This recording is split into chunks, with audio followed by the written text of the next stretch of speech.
శ్రీమాత్రే నమః. శ్రీ గురుభ్యో నమః. సౌందర్యలహరి 10వ శ్లోకము. సుధాధారాసారైః చరణయుగళాంతర్విగళితైః ప్రపంచం సించంతి పునరపి రసాంనాయమహసః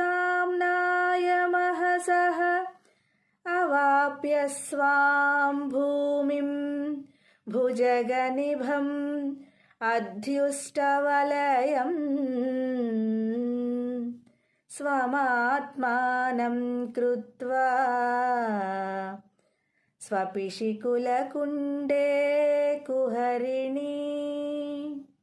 తాత్పర్యము: అమ్మ భగవతి, నీ 2 పాదాల మధ్య నుండి అమృతధారల జడివాన స్రవిస్తుంది. ఆ జడివానలతో సాధకుడి 72,000 నాడీ ప్రపంచాన్ని నీవు తడుపుతావు.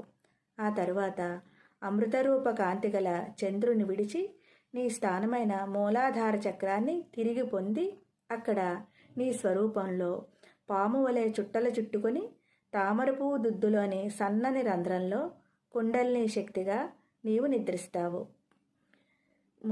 ముందు శ్లోకంలో సహస్రార చక్రంలో తన భర్త అయిన సదాశివుడితో సంతోషంగా విహరిస్తున్నట్లుగా తెలియచేశారు. తిరిగి తర్వాత ఈ శ్లోకంలో మూలాధార చక్రంలో కుండలిని శక్తిగా పాము వలె చుట్టలు చుట్టుకుని నిద్రిస్తున్నావు అని తెలియజేస్తున్నారు. ఈ శ్లోక పారాయణ ఫలితము స్త్రీత్వ పురుషత్వ ప్రాప్తి. శ్రీమాత్రే నమః.